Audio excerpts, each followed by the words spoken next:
We're checking on what's going on at the surface here, where things are really quite clear all across central Florida, up into the Panhandle. A couple more clouds, some showers as we get kind of further down into the Keys areas around Miami, Fort Lauderdale, but a chance for some showers for you today. But this cold front, that's going to be our main weather story the next couple of days. It's bringing us our coolest temperatures so far of the season as we get just a day or so away. So for today, mild conditions, and even in fact just ahead of where that front is, dew points are slightly up this morning, just a touch, but maybe a bit more humidity in the air today. We're at 70 and 71 in St. Pete for our dew points, but then we get up to Brooksville, 62 there, and that real dry air, 40s and 50s all across North Florida. So much drier conditions for them, but that's what's on the way for us. And so as we look ahead to Wednesday night, especially on into Thursday morning, we're going to have all of that drier air filter in across central Florida, and so that's going to dip our dew points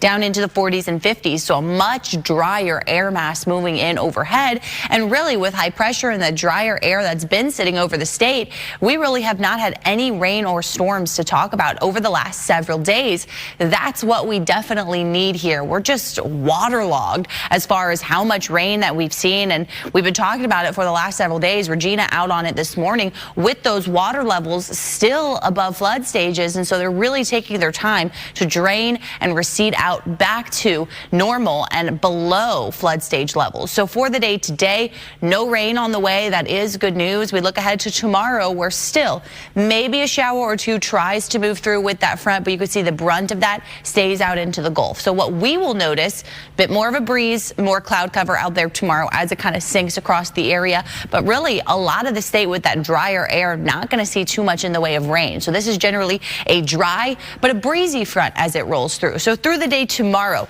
we'll see those steady winds closer to that 15-mile-per-hour range. Those are coming in out of the north. So that is certainly going to be a cool breeze that continues all day on Wednesday, with the potential for some winds to gust up to that 20, maybe 25-mile-per-hour range. So certainly will be noticeable, add a little bit of an extra bite to the air as temperatures for some of us are going to be topping out in the mid and upper 70s. So tomorrow we kind of start that cool down. This is going to be very short-lived, but the coolest for us is going to be on Thursday morning as we really wake up area-wide in the 50s rather, with 40s as we get just north of the greater Tampa Bay area. So around the Nature Coast, possibly starting out our Thursday with some upper 40s here around the area. We're checking on our rainfall totals so far at the Tampa International Airport. 78 inches at this point for the year. We compare that to last year, we've only had 30 inches. And so we are kind of heading into our dry season with a ton of rain around the area.